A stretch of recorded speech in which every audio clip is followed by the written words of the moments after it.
우리 말씀 같이 나누도록 하겠습니다. 오늘 함께 나눌 본문 말씀은요, 말라기 3장 6절 말씀입니다. 위에 보시면 프린트되어 있고요, 화면에도 나오고요, 편안도 보시고 우리 같이 한 목소리로 공독하겠습니다. 나 여호와는 변하지 아니하나니 그러므로 야곱의 자손들아 너희가 소멸되지 아니하리라. 아멘. 새 한글 성경 번역도 한번 같이 읽어보겠습니다. 괄호 하나님을 떼고 읽겠습니다. 참으로 나는 여호와다. 나는 달라지지 않았다. 그래서 너희 야곱의 자손들이 끝장나지 않았다. 아멘. 자, 말라기는 어떠세요? 익숙하세요? 생소하세요? 말라기가 어디 있어요? 구약에 있어요? 신약에 있어요? 구약에 있죠. 구약에 어디 있어요? 어디 있지? 구약의 제일 마지막에 있는 책입니다. 그리고 말라기는 예언서들 가운데 있습니다. 말라기라고 한국말에 써 있어서 말라의 이야기인가 싶으실 텐데 아니고 선지자의 이름이 말라기, 한국말로 말라기, 영어로는 말라키 뭐 이런 정도 될 것 같아요. 자, 예언서라고 제가 말씀을 드렸습니다. 예언서의 내용은 뭐죠? 예언이지요. 예언서의 내용은 예언. 잠깐만요. 캠코더 녹화 했어요. 예언서의 내용은 예언이다. 그러면 예언의 내용은 뭐예요? 뭘 예언해요? 앞으로 미래에 올해 2025년에 재물복이 있으며 물가를 피하고 이런 예언이에요? 아니죠. 성경에 나오는 예언은 둘 중에 하나입니다. 그렇게 살다 망한다. 멸망의 예언을 합니다. 이것은 하나님의 백성인 이스라엘을 향한 멸망의 예언뿐 아니라 이스라엘 주변의 다른 민족, 다른 나라에 대한 예언들도 나오고 있는 걸 우리가 알 수 있어요.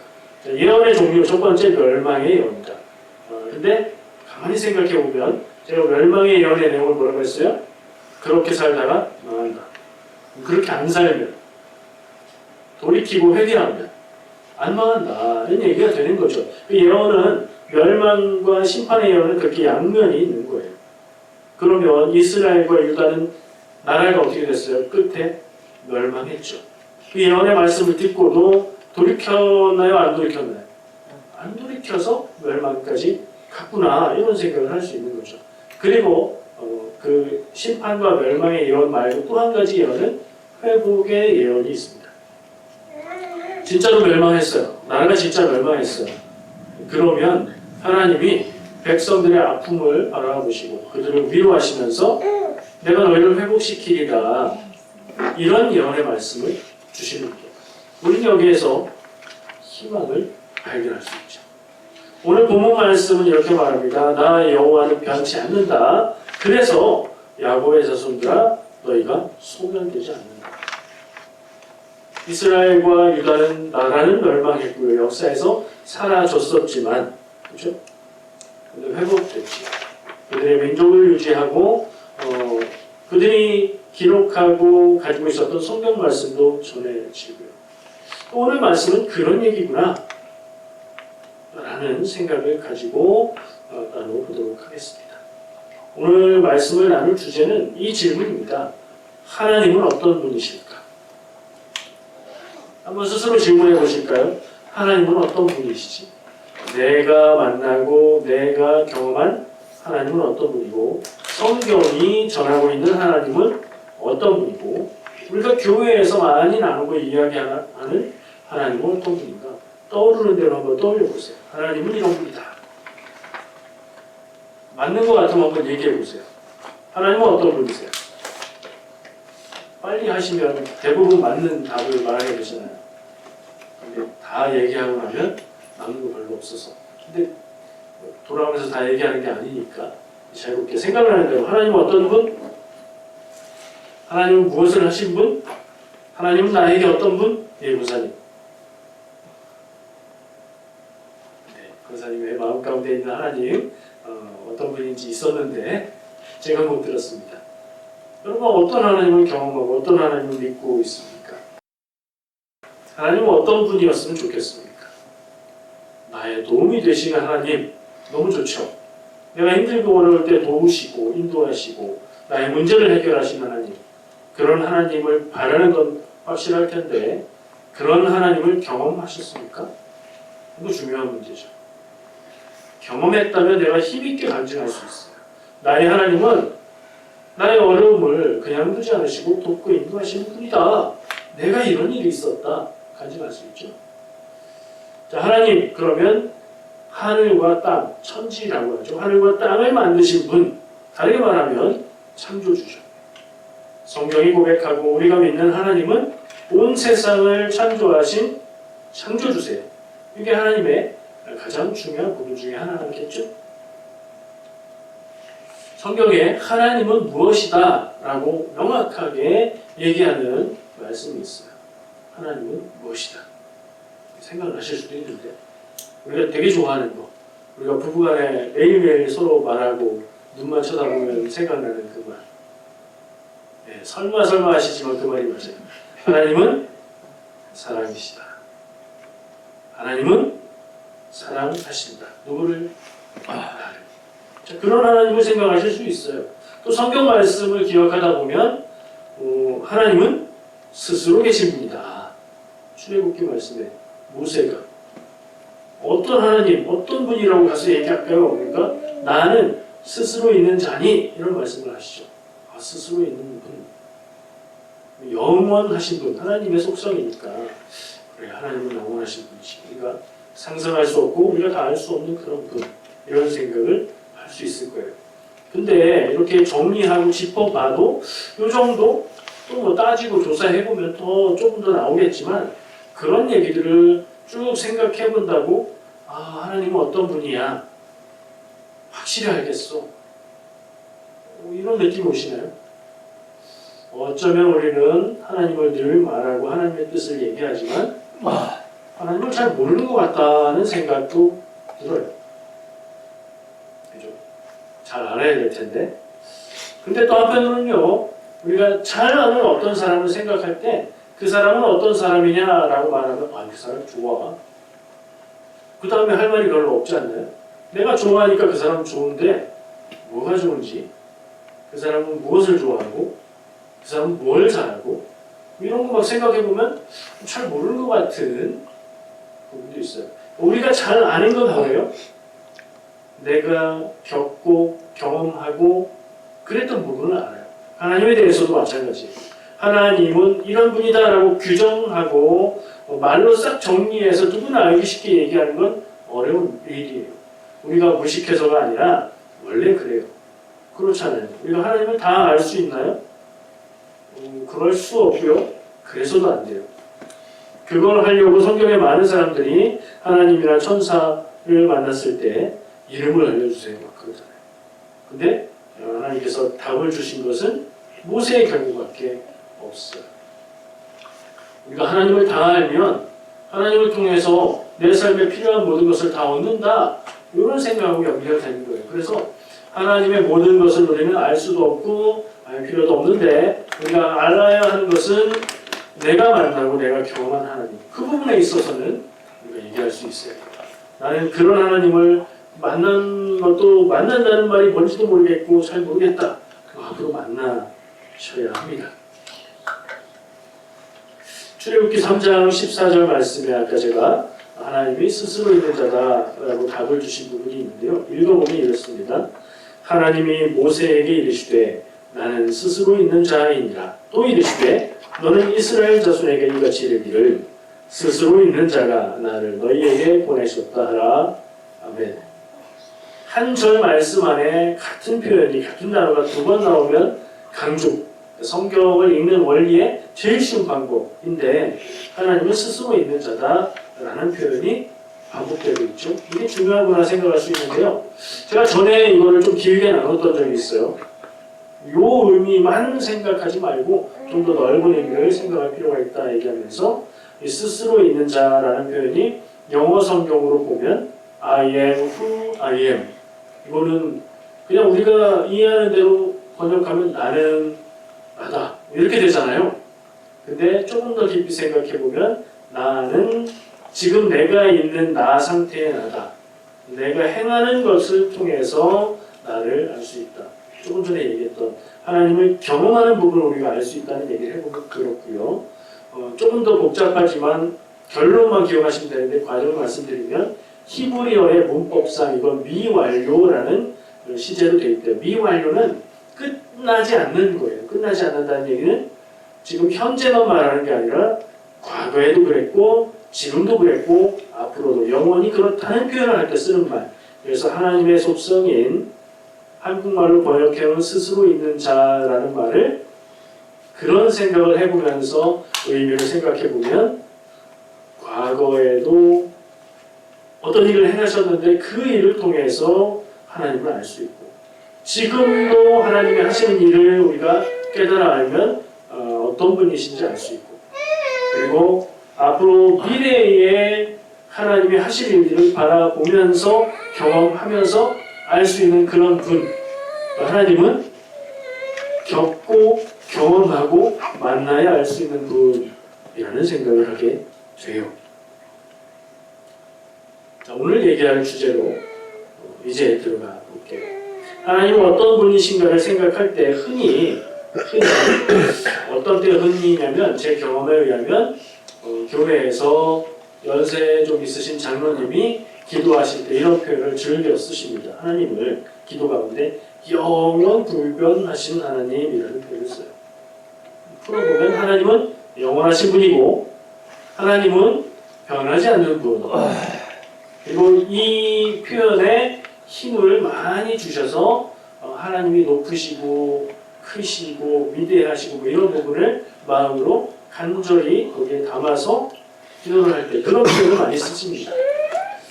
자, 이런 질문을 해봤어요. 이런 생각까지 도달해서 하나님은 영원 불변하신 분이라는 표현을 많이 쓰시고 교회에서도 그렇게 표현하면 그런 하나님 이렇게 널리 익숙하게 받아들이고 있는데 정말 하나님은 그런 분이신가? 하는 질문을 해봤어요.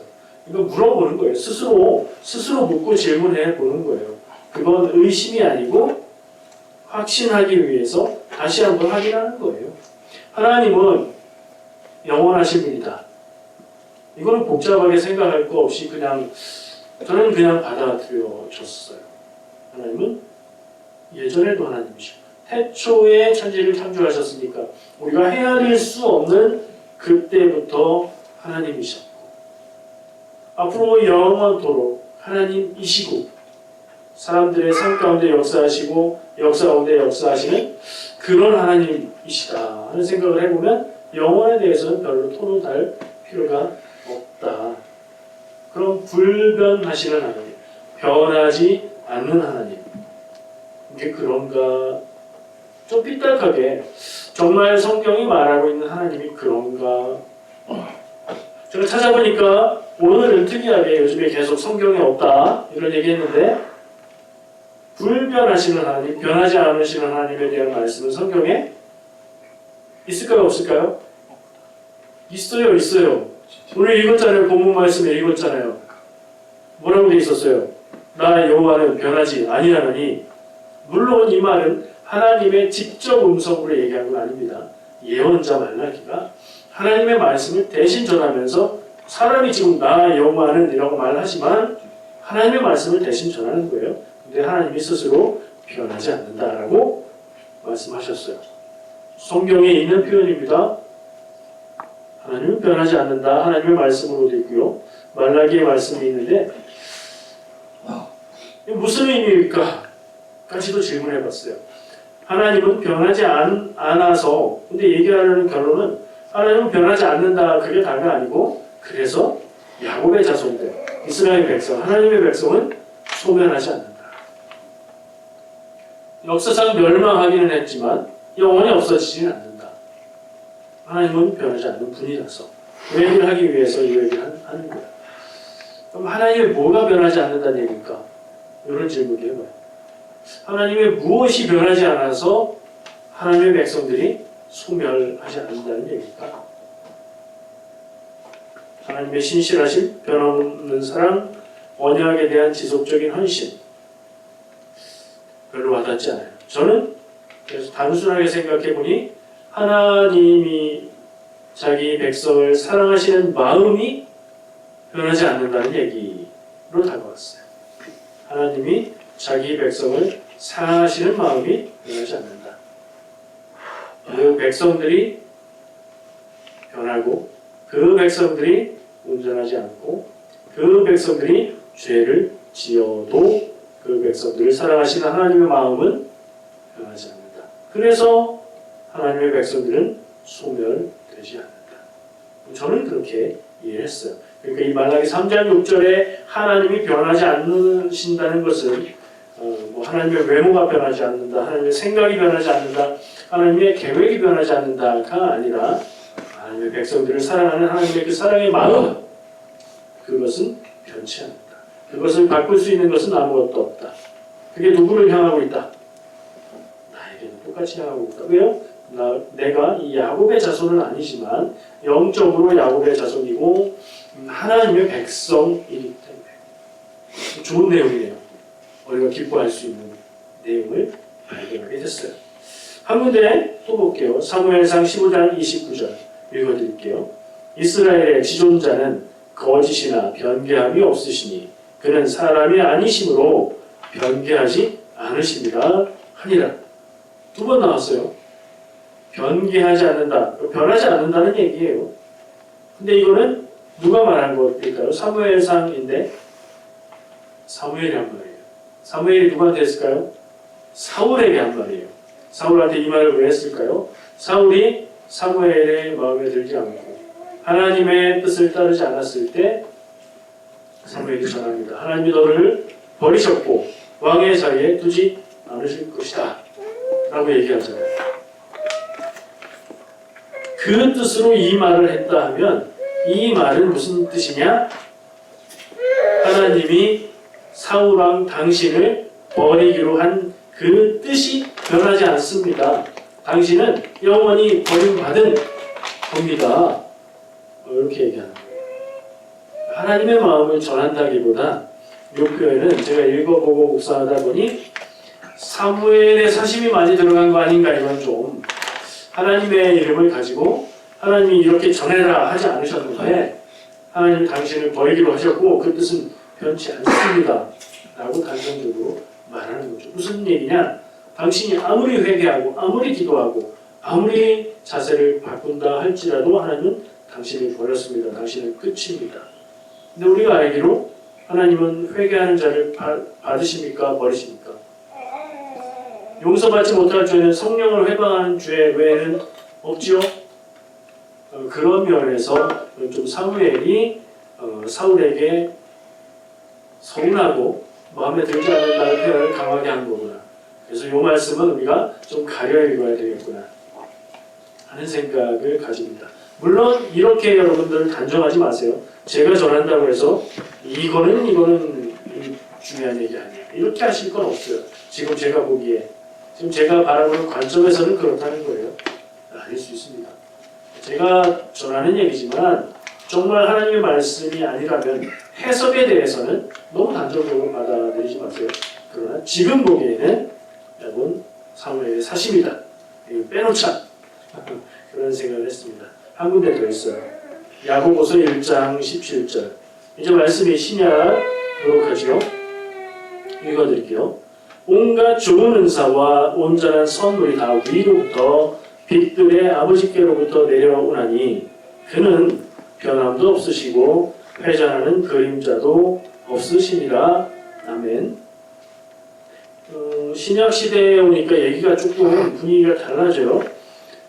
하나님이 변하지 않는다는 얘기는 뒤에 있어요. 그는 변함도 없으시고 회전하는 그림자도 없으시다. 세상 모든 것들은 빛을 받는 한 그림자가 있죠. 사람인데 내 곁에 있는 사람인데 그림자가 없다. 그럼 뭐예요? 귀신이다. 뭐 이런 설정은 그냥 이야기 속에 나오는 거고요. 물질인데 그림자가 안 생기는 건 없어요. 햇빛이 수직으로 떨어져도 약간의 그림자는 있게 돼 있죠. 근데 하나님은 회전하지도 않으시고 그림자도 없다. 무슨 얘기일까 곰곰이 생각해봤어요. 해 아래에 있죠. 모든 것들이 피조세계, 하나님이 창조하신 모든 세상, 우리가 알고 말할 수 있는 모든 물질들은 해 아래에 있습니다. 지구에 있으니까. 그죠? 근데 하나님은요? 해 아래에 계신 분이 아니죠. 해 아래에 있으면 햇빛을 받아서 그림자가 생길 수밖에 없는데, 이 야고보가 말씀을 전하시면서 하나님은 어떤 분이시냐? 이 하나님은 변하지 않는 분이시야. 우리처럼 태양 아래에 있어서 그 빛을 받아서 변하는 그런 분이 아니셔 라고 말하고 있는 거예요. 하나님은 태양 위에 계신 분, 자연의 질서 위에 계신 분이다. 자연을 창조하신 분이니까 그 말을 하는 겁니다. 그런 면에서 충분히 이해가 돼요. 그런 면에서 하나님은 변하지 않는다는 얘기를 하는 거예요. 자, 그러면 하나님은 변하는 분이십니까? 변하지 않는 분이십니까? 성경에 여러 군데에서 얘기하잖아요. 하나님은 변함없는 분이라고요. 그렇죠? 뭐 각각의 의미는 조금씩 다른 얘기일지라도 하나님은 변하지 않는다고 얘기하세요. 근데 가만히 생각해 보세요. 성경에 있는 내용들을 볼 때 하나님이 변하시는 내용이 있나 보다. 조금 더 힌트를 드려볼게요. 하나님이 마음을 바꾸시는 일이 있습니까? 없습니까? 하나님이 계획을 변경하시는 일이 있습니까? 없습니까? 있죠. 멸망시킨다. 다 진멸한다. 진멸한다는 뭐냐면 다 죽인다. 그런 말씀이에요. 그랬는데 그렇게 안 하시고 마음을 바꾸시고 구원하시고 용서하시는 내용들이 성경에 많이 나옵니다. 하나님의 말씀이 바뀌고 하나님의 마음이 바뀌고 하나님의 계획이 바뀝니다.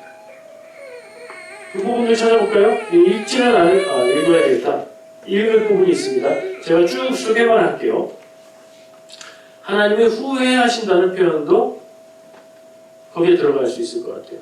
하나님이 변하신다는 얘기는 모든 것을 완전히 아시고 무엇이 어떻게 될 것인가를 다 아신다면 그런 하나님이 어떻게 후회를 하실까 하는 생각을 하는데 성경에 하나님이 후회하신다는 표현도 나와요. 그걸 포함해서 쭉 소개해드립니다. 창세기 6장 5절 6절 여호와께서 사람의 죄악이 세상에 가득함과 그의 마음으로 생각하는 모든 계획이 항상 악할 뿐임을 보시고 땅 위에 사람 지으셨음을 한탄하사 마음에 근심하시고. 아멘. 이래서 이제 심판에 들어가죠.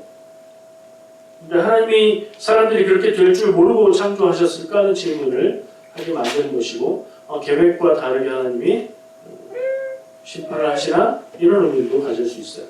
사무엘상 또 아까 사무엘상 말씀에 안 변한다는 얘기가 있었는데 사무엘상 15장 11절 내가 사울을 왕으로 세운 것을 후회하노니 그가 돌이켜서 나를 따르지 아니하며 내 명령을 행하지 아니하였음이니라 하신지라. 사무엘이 근심하여 온 밤을 여호와께 부르짖으니라. 아멘. 대충 어디쯤 얘기인지 짐작이 가시죠. 사울을 왕으로 세운 것을 후회하셨다. 사울이 그렇게 될 것을 모르셨다는 얘기처럼 들리죠. 그런 얘기는 아닙니다. 사람이 이해할 수 있는 방식으로 하나님의 마음을 표현한 거예요.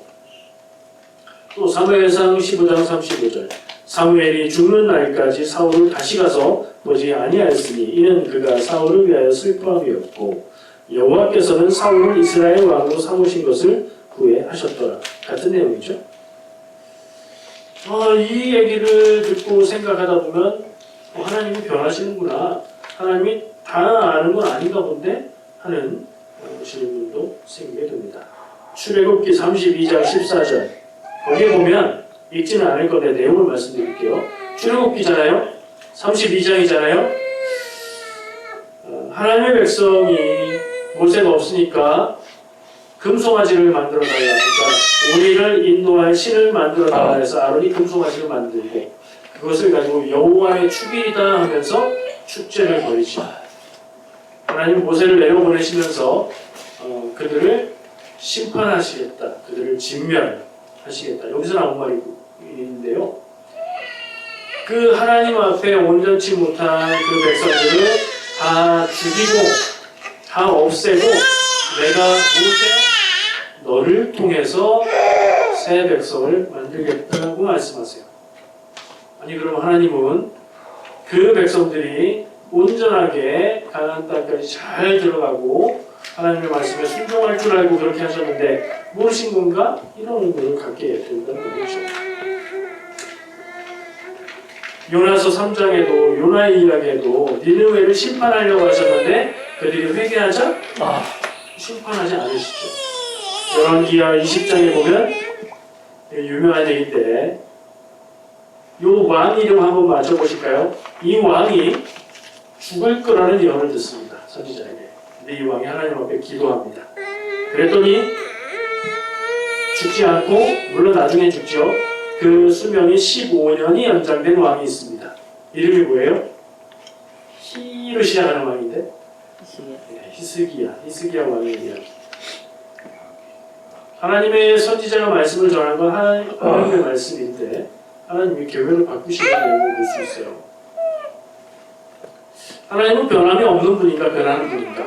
이 질문 앞에서 우리는 조금 왔다 갔다 하게 되죠. 성경을 근거로 찾아봤을 때. 하나님은 모든 것을 다 아시는 분인가 그렇지 않은 분인가? 이런 고민도 하게 됩니다.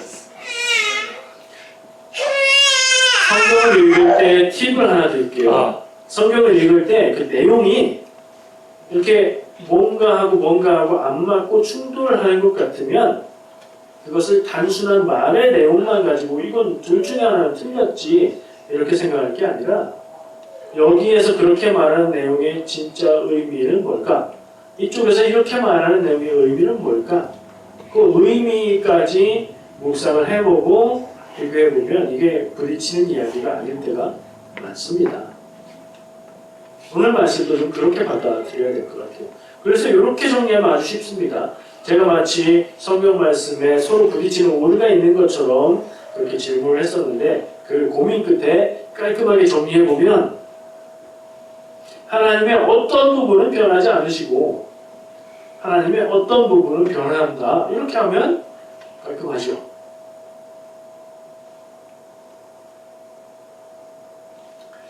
우리가 오랜만에 누구를 만났습니다.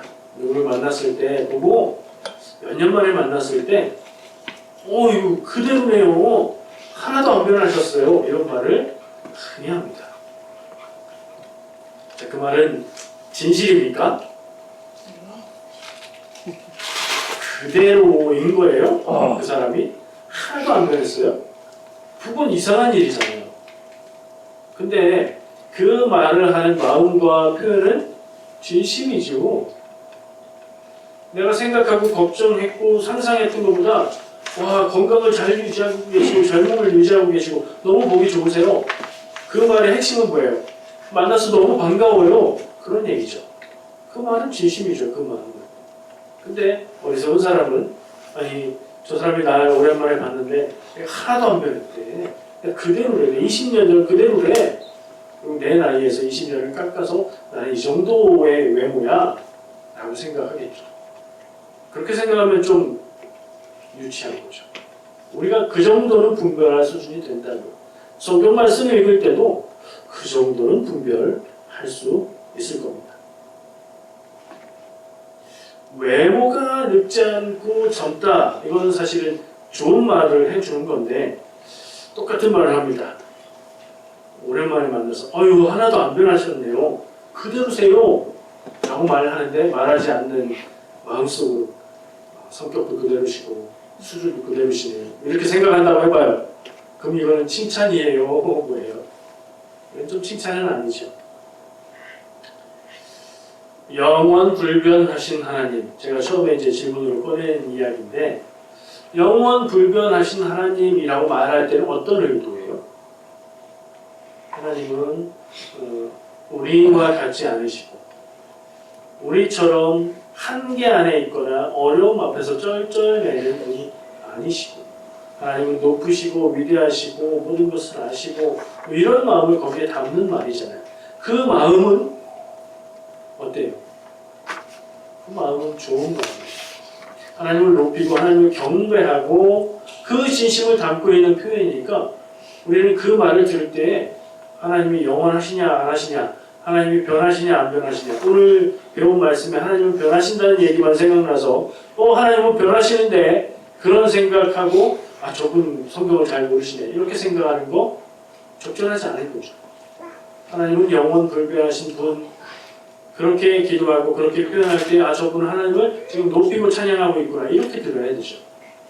혹은 또 반대로 그렇게 말하는 표현을 듣고서 하나님은 영원하시고 변하지 않는 분이야. 모든 면에서 그래 라고 생각하고 모든 면에서 변하지 않는 분, 계획도 바꾸지 않으시고 회개해도 용서하지 않으시고 이렇게 생각하는 것도 조금 문제가 있는 거죠. 여러분들은 그러지 않으실 거라고 제가 생각합니다. 영원 불변하신 하나님이라고 말하는 고백은 귀하고요. 근데 한편으로는 이런 걱정이 들어요. 그런 강조를 많이 하시는 분들의 어떤 한 장면이 떠오르는데 자기가 무엇인가를 주장하려고 그 근거로 이런 말씀을 할 때가 있어요. 근데 그 주장은 하나님의 뜻이 아니라 내 뜻일 때가 있어요. 자기 주장을 하려는데 꼭 성경 말씀을 갖다 붙이면서 얘기하시는 분들이 있어요. 여러분들은 그러지 않으시기 바랍니다. 좋지 않아요. 그 말이 권위 있게 들리는 게 아니라 고집스러운 사람으로 보여서 그렇게 말합니다. 왜냐하면 그게 다가 아니기 때문에. 영원 불변하신 하나님이라고 하나님을 높이는 것처럼 말하지만 결국에는 자기 자신을 높이려는 의도로 말한다면 그건 틀린 말. 말에는 의도가 중요하기 때문이죠. 나를 향한 하나님의 사랑의 마음은 변하지 않는다. 아까 제가 변하지 않는 것이라고 말한 것에 들어가겠죠. 그 사랑으로 인해서 내가 구원 얻기를 원하셔서 회개하면 심판을 돌이켜서 구원하시는 분이다. 이게 하나님이 어떤 분이신지를 말할 수 있는 것일 겁니다. 그런 하나님의 본질은 변하지 않아요. 그러나 하나님이 사람에게 대한 대응이 달라진다. 이런 생각도 해보았습니다. 무슨 얘기냐? 변하는 것은 사실은 하나님이 아니고 사람이다. 변하는 것은 하나님이 아니고 내 마음이다 하는 생각을 해본 거예요. 오늘 나눈 내용을 통해서 나누고 싶은 제 마음을 정리해 볼게요. 첫 번째는요, 교만한 마음, 생각, 말을 버리자는 권면입니다. 우리는 세상 모든 일을 다 알 수가 없습니다. 다 이해할 수도 없습니다. 성경도 다 이해하지 못합니다. 그런 겸손한 마음을 가질 필요가 있습니다. 사람이 세상에서 살아가는 생명들, 존재들 중에는 지적으로 뛰어난 것은 사실인데 그래서 그런지 우리가 모든 것을 다 알지 못한다는 것을 자꾸 잊어버립니다. 겸손해야 되겠다는 생각을 오늘 말씀을 묵상하면서 떠올렸고요. 성경 말씀을 읽고 이해할 때 말만 가지고 평면적으로 단순하게 이해하면 안 되겠다 그런 생각도 했습니다. 이게 어떤 때 위험하냐? 내 평소 생각과 내 마음에 꼭 맞는 말씀을 발견할 때 위험합니다. 그건 내 마음에 딱 박혀서 남거든요. 그 얘기 무슨 얘기예요? 그 내용 외에 다른 내용은 모른다는 얘기예요. 마음에 꼭 맞는 내용도 우리가 은혜가 되지만 이건 무슨 얘기야? 싶은 말씀도 우리는 기억해야 된다 말씀드리고 싶습니다. 하나님을 높이는 것은 좋고 하나님이 어떤 분인지 묵상하는 것은 좋지만 내가 묵상하고 경험하고 생각한 그 한 가지 면을 가지고 모든 일에 일반화해서 적용하는 건 그런 문제가 있다. 내가 어렵고 힘들고 아프고 괴로울 때 기도했더니 하나님의 마음을 위로해 주신 걸 느꼈고 문제를 해결해 주시는 것을 느꼈고 하나님이 지혜를 주셔서 문제를 풀어주시는 걸 경험했다. 어려움 겪는 일을 그런 분들을 만나며 위로하면서 하나님께 기도해. 그럼 모든 걸 다 해결해 주셔. 라고 말하는 건 위험하다는 얘기예요. 나는 그런 경험을 했어요. 그리고 그럴 수 있어요. 그런데 안 그럴 수도 있어요. 얼마 전에 나눴잖아요. 기도하여도 받지 못하면 정욕을 위하여서 잘못 구함이라 교회에서 흔하게 그렇게 하기 때문에 그런 말씀을 기록하고 있는 것 아니겠습니까? 마지막 결론. 그래서 우리는 성경을 한 번 읽으면 성경 떼는 것, 졸업하는 것 아니고요. 계속해서 읽고 묵상하고 더욱 말씀의 깊은 의미를 알아가야 합니다. 저와 여러분 모두가 그렇게 되기를 축복합니다. 기도하겠습니다.